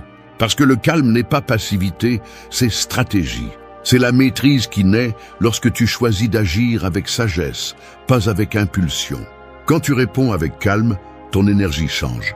Tu ne réagis plus à partir de la blessure, mais à partir de la compréhension. Tu comprends que la provocation de l'autre n'a rien à voir avec toi, mais avec son propre besoin de se sentir supérieur. Celui qui cherche à utiliser ton passé pour te faire du mal essaie en réalité d'échapper au sien. En restant serein, tu le confrontes sans dire un seul mot. Tu le forces à affronter sa propre faiblesse, car rien n'est plus dérangeant que quelqu'un qui ne se perturbe pas face à une tentative d'humiliation. Le calme est un art que peu maîtrisent. Il nécessite de la force mentale, mais aussi de la connaissance de soi. Tu apprends à reconnaître tes limites, à comprendre ce qui te blesse et pourquoi. Chaque fois que tu choisis de ne pas réagir, tu te renforces. Chaque attaque devient un entraînement, chaque provocation une opportunité de pratiquer ton contrôle. Ce qui hier te faisait exploser, aujourd'hui à peine te bouge. Ce progrès silencieux est le signe que tu mûris, que tu prends le contrôle de ton esprit. Répondre avec calme ne signifie pas que tu ne ressens pas. Cela signifie que tu as appris à ne pas confier le gouvernail de ta paix à des mains étrangères. La colère détruit la clarté, obscurcit le jugement, te fait agir contre toi-même. La sérénité, en revanche, te permet de voir le tableau complet, de comprendre l'autre et de décider avec intelligence. C'est la différence entre perdre le contrôle ou diriger la situation. Lorsque tu réussis à maîtriser ta réaction, le pouvoir change de côté. Celui qui a essayé de te blesser se retrouve sans armes. Tes réponses brèves, calmes et fermes montrent clairement qu'il n'y a plus de point faible. Et cela, plus que n'importe quel discours, impose le respect. Le calme est ton bouclier invisible. Le véritable triomphe n'est pas de gagner une discussion, mais de ne pas te laisser entraîner. Parce que lorsque tu es maître de ta réponse, tu es maître de ton destin. Et aucune attaque ne peut te toucher si ton esprit a déjà appris à être en paix. 4. Questionner les intentions des autres. Il y a des mots qui arrivent déguisés en inquiétude, mais qui cachent du poison. Il y a des sourires qui semblent être du soutien, mais qui sont en réalité un piège subtil. Dans la vie, tous ceux qui te demandent ton passé ne veulent pas te comprendre. Certains cherchent seulement à te confirmer que tu es toujours celui qui s'est trompé. Il est facile de tomber dans leur jeu si tu réagis à partir de l'émotion. Mais celui qui apprend à questionner les intentions derrière les mots cesse d'être manipulé. Tous les commentaires ne méritent pas une réponse et toutes les questions ne naissent pas de la curiosité. Le stoïcisme enseigne à observer avant de juger, à penser avant de réagir. Épictète conseillait de ne pas se fier aux apparences, mais aux faits. Celui qui te rappelle le passé ne cherche pas toujours à te rappeler qui tu étais, mais à s'assurer que tu ne te sens pas libre d'être qui tu es aujourd'hui. Parfois, les autres utilisent ton histoire non pas pour te blesser, mais pour se sentir supérieur, comme si souligner tes erreurs leur faisait oublier les leurs. Mais si tu apprends à voir au-delà du ton aimable ou du sarcasme déguisé, tu deviens immunisé contre leurs tentatives. Questionner les intentions des autres ne signifie pas se méfier de tout le monde, mais apprendre à distinguer ce qui est authentique de ce qui est calculé. C'est regarder une phrase et te demander « Est-ce que cela cherche à me comprendre ou à me contrôler ?» Celui qui ne se pose pas cette question finit par être pris au piège de la manipulation émotionnelle. Les stoïciens appelaient cette capacité proairésis, la faculté de discerner ce qui dépend de toi et ce qui ne dépend pas. Je ne peux pas contrôler ce que les autres disent, mais tu peux contrôler le pouvoir que tu leur donnes sur ton esprit. Dans la vie quotidienne, cette leçon se pratique en observant attentivement. Chaque fois que quelqu'un ramène ton passé dans la conversation, ne te précipite pas pour expliquer. Écoute le ton, l'intention, le moment. Si tu perçois qu'ils le font pour te blesser, souris sereinement et change de sujet. Ne leur donne pas le plaisir de te voir perturbé. Parfois, le silence est la meilleure réponse, car il montre clairement que tu as compris le jeu. Et quand tu comprends le jeu, tu le surpasses. Questionner n'est pas vivre avec paranoïa, c'est vivre avec conscience. C'est reconnaître que toutes les personnes ne veulent pas te voir avancer. Certaines se sentent menacées par ta croissance et, en te rappelant ton histoire, cherchent à arrêter ton progrès. Mais tu n'es pas obligé de rester dans le rôle qu'ils t'ont attribué. Ton passé peut être un sujet de conversation pour eux, mais ce n'est plus ta prison. Chaque fois que tu choisis de ne pas prendre personnellement leurs commentaires, tu renforces ta liberté émotionnelle. Il est également important de comprendre que celui qui te juge à partir de ton histoire le fait à partir de ses propres limitations. Celui qui n'a pas pardonné son passé ne tolère pas que tu aies fait la paix avec le tien. Questionner leurs intentions est aussi un acte de compassion. Tu reconnais qu'ils ne parlent pas de la sagesse, mais de leur propre douleur non résolue. Les stoïciens n'enseignaient pas à se méfier, ils enseignaient à discerner. Cette différence est essentielle. Apprendre à lire l'âme derrière les mots te protège de tomber dans des pièges émotionnels. Tu n'as pas besoin de te confronter à tout le monde. Il suffit de comprendre assez pour ne pas tomber dans les provocations. Celui qui maîtrise l'art d'interpréter les intentions, maîtrise la conversation sans avoir à dire grand-chose. Souviens-toi, les attaques ne viennent pas toujours d'ennemis déclarés, mais de bouches aimables. C'est pourquoi, avant de réagir, analyse. Avant de répondre, comprends? Avant de faire confiance, observe. Questionner n'est pas douter du monde. C'est te respecter suffisamment pour ne pas donner ta paix à n'importe qui. 5. Pardonne-toi et avance. Le remords est comme une prison sans barreaux, invisible, mais capable de t'enfermer pendant des années. Tu te lèves chaque jour et tu revisites les mêmes souvenirs, comme si tu cherchais une porte qui n'existe pas. Le passé te poursuit non pas parce qu'il est plus fort que toi, mais parce que tu ne t'es pas encore pardonné. S'accrocher à la culpabilité est comme porter une pierre qui n'a plus de raison d'être, elle ne fait que t'empêcher d'avancer. Personne qui ne s'est pas libéré de son propre poids ne peut marcher légèrement vers l'avenir. Te pardonner n'est pas justifier ce que tu as fait ni prétendre que rien ne s'est passé. C'est accepter que tu as agi avec la conscience que tu avais à ce moment-là. C'est reconnaître que tu étais humain, que tu as fait une erreur, mais que tu as appris. Les stoïciens comprenaient que se blâmer pour ce que tu ne peux plus changer est aussi inutile que de te fâcher contre la pluie parce qu'elle t'a mouillé. Sénèque disait que les erreurs ne devraient pas être une raison de punition éternelle, mais d'amélioration constante. Ce que tu as fait hier n'est plus entre tes mains, mais ce que tu décides aujourd'hui l'est. Te pardonner est un acte d'intelligence émotionnelle et de courage. Cela signifie que tu choisis de grandir plutôt que de te punir, que tu préfères comprendre plutôt que de te haïr. Tu ne peux pas avancer si tu continues à te battre avec la personne que tu étais. Cette version de toi a fait ce qu'elle pouvait avec ce qu'elle savait. Maintenant tu sais plus, maintenant tu peux faire différemment. Si tu ne te pardonnes pas, tu répètes. Mais si tu le fais, tu évolues. La culpabilité ne construit pas, elle paralyse. Le pardon, en revanche, transforme. Quand quelqu'un essaie d'utiliser ton passé contre toi, cette blessure ne fait mal que si tu ne l'as pas encore fermée. Mais quand tu t'es déjà pardonné, l'attaque perd son sens. Tu peux écouter ce qu'ils disent sans sentir que ça te brûle. La sérénité de celui qui s'est pardonné est inébranlable, parce que personne ne peut te faire honte de quelque chose que tu as déjà accepté. La paix intérieure commence le jour où tu décides d'arrêter de te battre avec ton histoire. Dans la vie quotidienne, cette leçon se pratique en silence. Tu n'as pas besoin d'annoncer que tu t'es pardonné, il suffit d'agir comme quelqu'un qui l'a fait.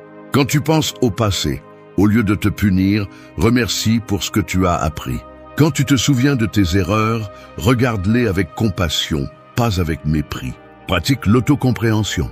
Écris-le si nécessaire, répète-le dans ton esprit. Je l'ai fait, je me suis trompé, mais je ne suis plus cette personne. Cette affirmation n'est pas une faiblesse, c'est une libération. Le pardon personnel est l'acte le plus révolutionnaire que tu peux faire. Il te redonne le contrôle de ton histoire. Il te permet de lâcher ce qui te retient et de regarder vers l'avant sans peur. Je ne peux pas avancer tant que tu continues à porter la culpabilité. La culpabilité te vole de l'énergie, de la clarté et du but. Quand tu te pardonnes, tu récupères tout cela. Tu récupères le droit de recommencer, d'écrire une nouvelle version de toi-même. Te pardonner ne signifie pas que les autres te pardonnent, et c'est bien. Tu n'as pas besoin de l'approbation de personne pour être en paix avec toi-même. Ce qui compte, c'est ta réconciliation interne. L'opinion des autres leur appartient. Ta rédemption t'appartient à toi.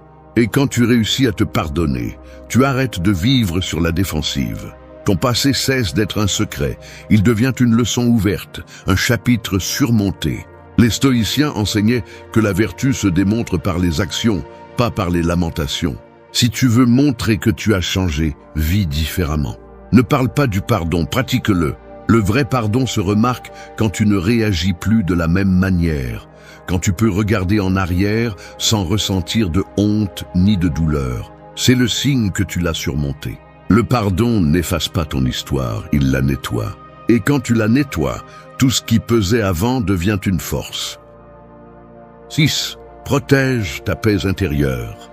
La paix intérieure est comme une bougie allumée au milieu d'une tempête. Peu importe la force du vent, ta tâche est de protéger la flamme. Chaque commentaire malveillant, chaque souvenir du passé que quelqu'un tente d'utiliser pour te blesser, est une rafale de vent qui cherche à l'éteindre. Mais lorsque tu apprends à prendre soin de ton centre, tu découvres qu'aucune tempête ne peut te toucher. La paix n'est pas l'absence de bruit, c'est la capacité de rester calme, même si le bruit ne s'arrête pas. Les stoïciens comprenaient que l'esprit tranquille est le plus grand bouclier de l'être humain. Marc Aurèle a écrit que celui qui maîtrise son intérieur est invincible, car rien d'extérieur ne peut le perturber. Protéger ta paix ne signifie pas t'isoler du monde, mais ne pas permettre au monde de contrôler ton état émotionnel. Chaque provocation, chaque critique, chaque tentative de te rappeler tes erreurs est un test pour voir si tu réagis encore ou si tu as déjà appris à maintenir l'équilibre. La véritable force ne se démontre pas en criant, mais en restant serein quand tout le monde s'attend à ce que tu exploses. La paix intérieure se construit avec des limites claires. Tout le monde ne mérite pas d'accéder à ton énergie, et tout le monde ne doit pas connaître ton histoire. Apprendre à dire « je ne veux pas parler de ça » ou « ce sujet ne m'intéresse pas » est une façon de te protéger. Tu n'as pas besoin de te justifier ni de donner des explications à ceux qui cherchent à te perturber.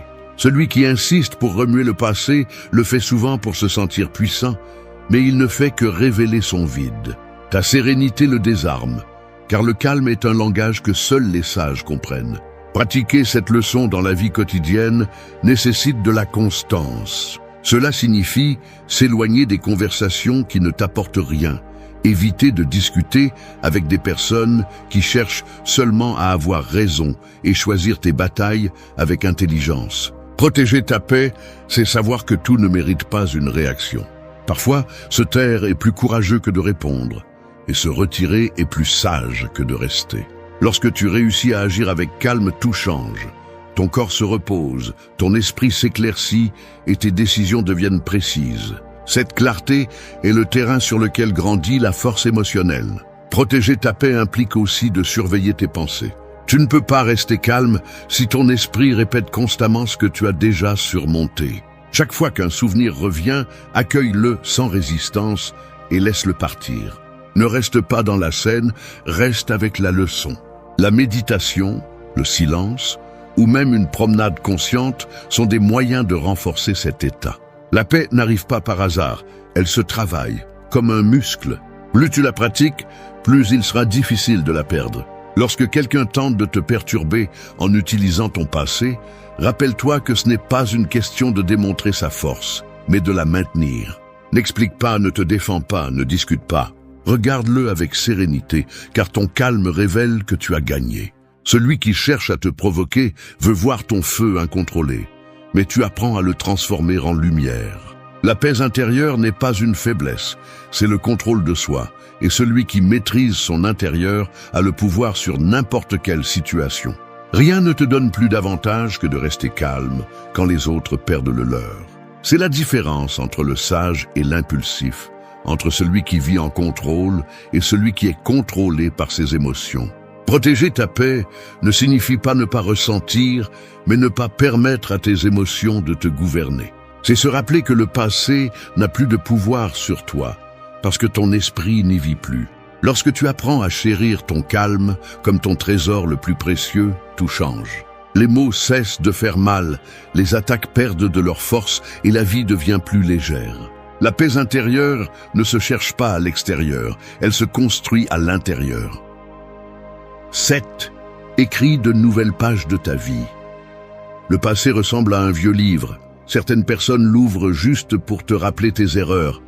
Mais c'est toi qui décides si tu continues à lire ou si tu commences un nouveau chapitre. Celui qui vit piégé dans ce qui a été répète la même histoire encore et encore, espérant une fin différente.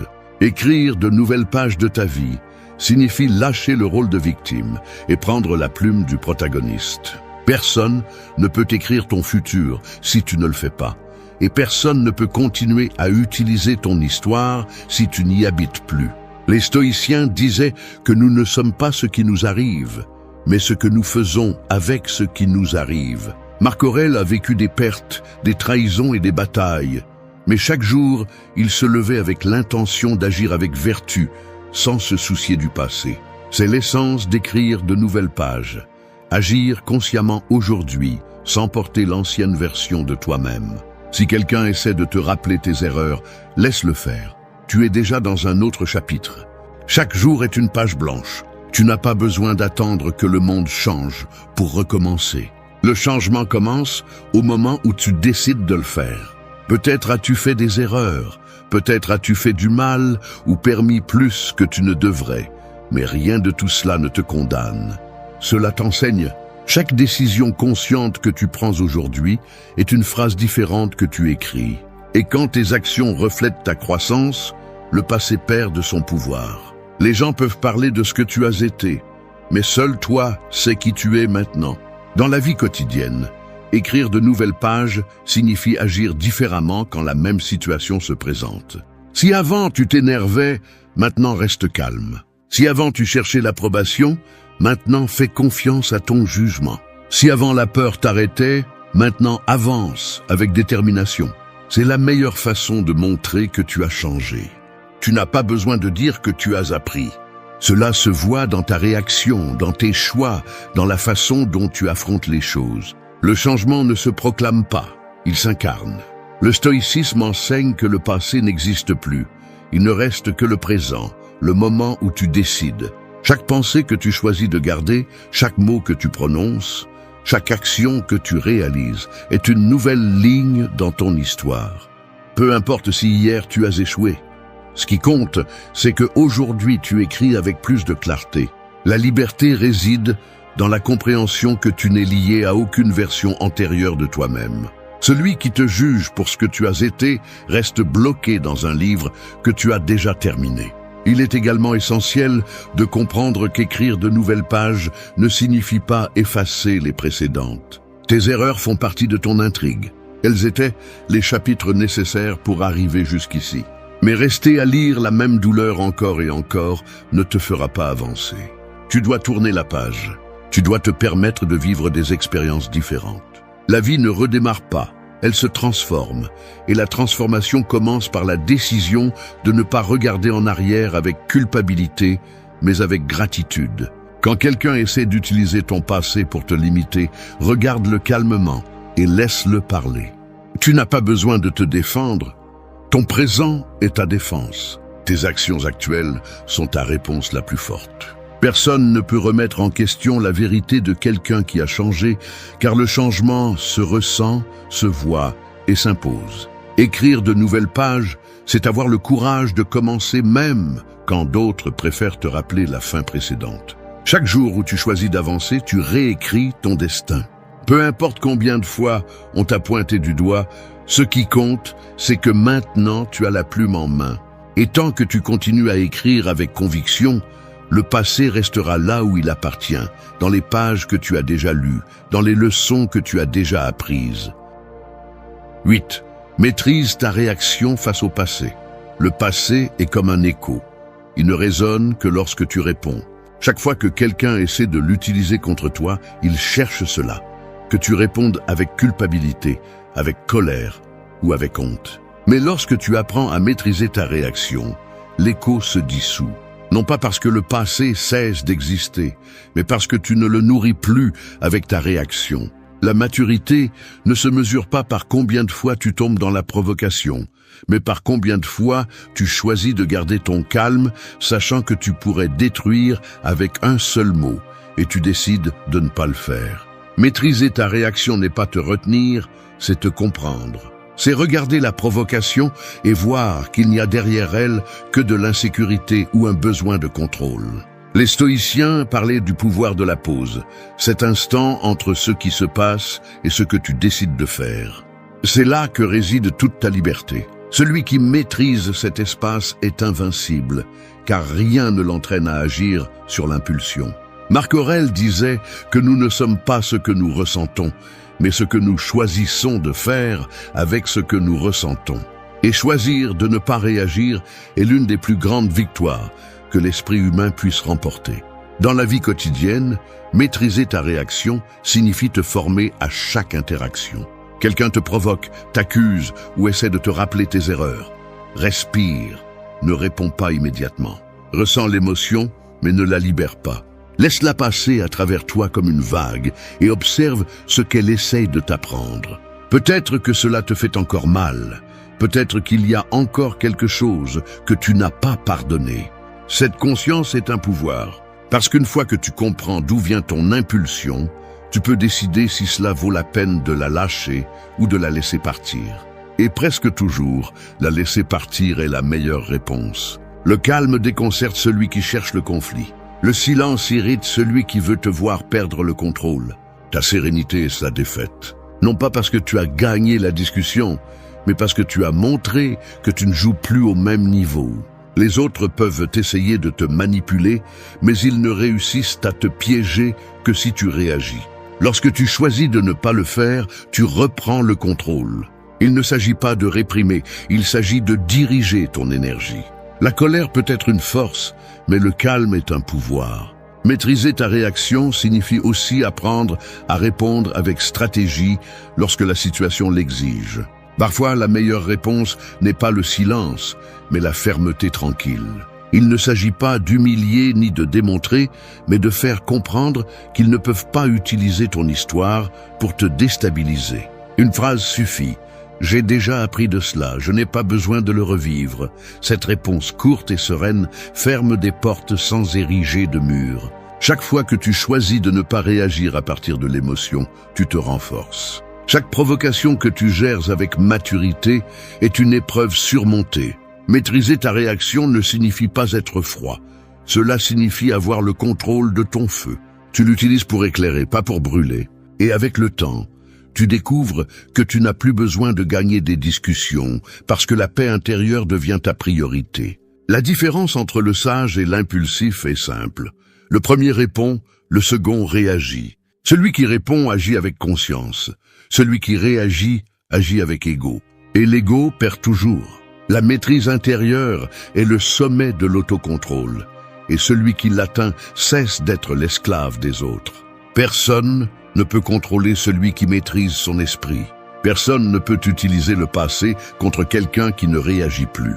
Parce que lorsque le calme gouverne ton intérieur, le monde peut crier tout ce qu'il veut, mais tu continues à écrire ton histoire avec silence, fermeté et